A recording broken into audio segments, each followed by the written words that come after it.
Hello, football fans. We made it. Final week of NFL regular season, week 18.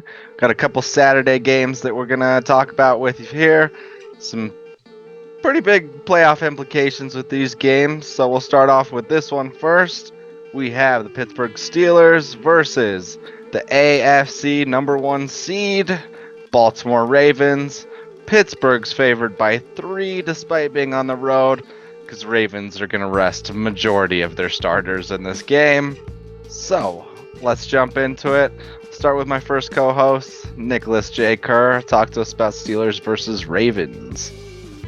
Yeah, I'd rather not talk about the Ravens right now, but that wound is still fresh. But I'm going to take the Steelers here because the Ravens are resting all those players. The Steelers have had one of those weird years where they win games they shouldn't. So I think they end up winning this game and hopefully the first step in knocking out the Bills in the playoffs. All right.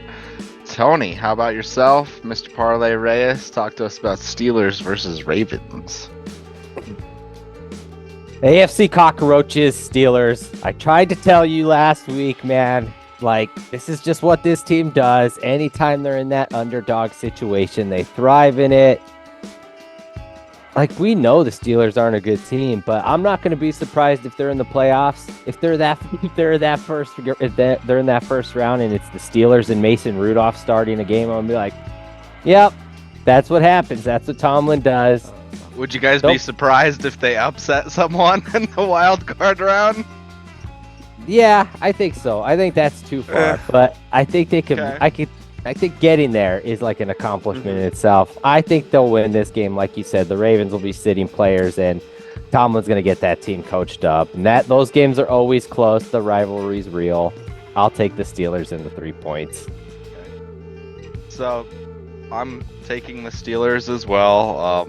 Ravens don't need to do anything in this game, so whereas the Steelers absolutely need to win this game, that's just part of their playoff scenario. So to break it down, Steelers would have to win, Buffalo would have to lose, or Jacksonville has a loss or tie in their game. Indianapolis, Houston ends in a tie, or Indianapolis and Houston do not end in a tie, and a Jacksonville loss. If y'all can keep track of this. And even if the Steelers were to lose this game, they would need Indy, Houston. That would not end in a tie.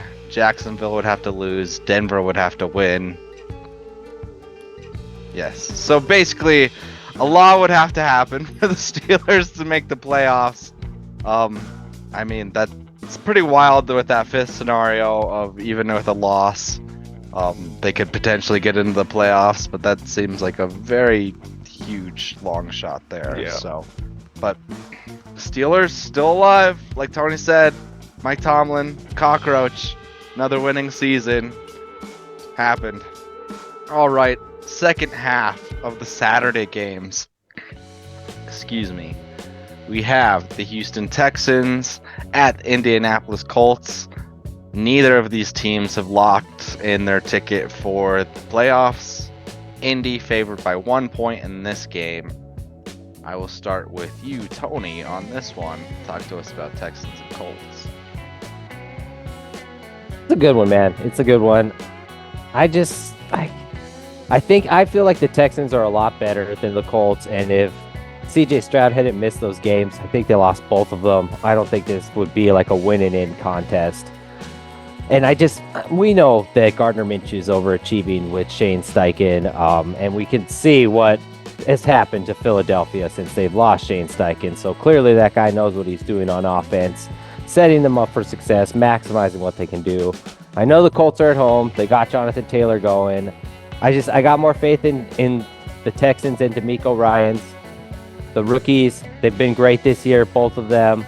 I think they win this game and they go ahead and punch their ticket to the playoffs. All right. Nick, how about yourself? Yeah, Tony, I agree with a lot of the points you just made, and then you add in the last 4 games in this series between these two teams. The road team's 3-0-1, and the Texans themselves they've won 7 straight road games in this division. So I'm going to take the Texans as well. All right.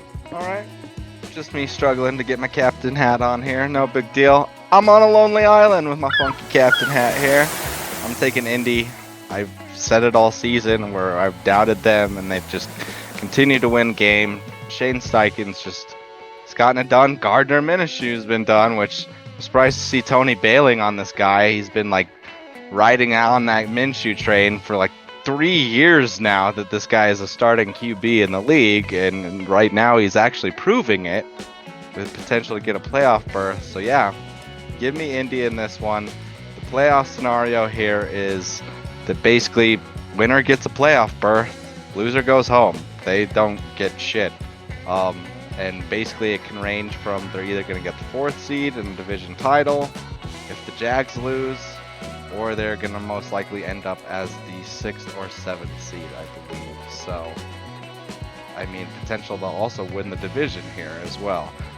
This game and the Miami Bills game, de facto playoff games this weekend. Really, these are the only 2 games of just, I mean, not the only 2 games, but the biggest 2 of just consequence of just if you lose, you're going to go home. Your destiny's in your own hands, so... Are we looking forward to these Saturday games, at least? Yeah. It'll be something that's odd. I mean, they're not the most intriguing matchups, but based on what's out there, they are. So, on a normal week, these would just be whatever games, but this week they're actually magnified, so should be exciting. Like, I get why Nick's giving you like a 6 there on the 10 scale. Like, that Steelers-Ravens game is whatever. Like, most likely the Steelers are going to win, and they just have to wait to see what other teams do. So that's kind of boring, especially with no one on the Ravens playing of consequence.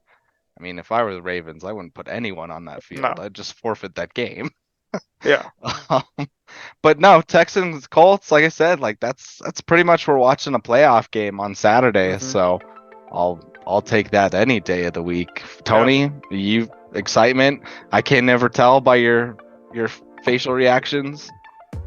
I don't know, man. I feel like I kind of agree with Nick. Steelers-Ravens is usually such a good rivalry, and the fact that it's like made meaningless because the Ravens have locked everything up kind of does go ahead and deflate those Saturday games a little bit. And I mean, Texans-Colts should be good. That should be like the one solid game, and it should be back and forth, the 1-point spread. Hopefully it's a close game. NFL schedule makers. Tony said you fucking suck. Yes, Get your shit together. Yeah. They fumbled this week. They fumbled bad. This one is a bad week. Yeah, glad we got that extra week of regular season because we got so many meaningful games. But we're the Sports Buds. These are the Saturday games. We'll be back with a later episode detailing all the Sunday games. No Monday Night Football, no Thursday Night Football this week. So yeah, we'll go through quickly the games that do matter on Sunday. And then next week, catch us for playoffs. That's when the fun begins, especially for these 2 other bozos that I host the show with. So, all right. For the Sports Buds, I'm Chris Billings, Nicholas J. Kerr, bozo, Tony Parlay Reyes, bozo. Have a good night. Thanks for watching the Sports Buds. Be sure to like, follow, and subscribe.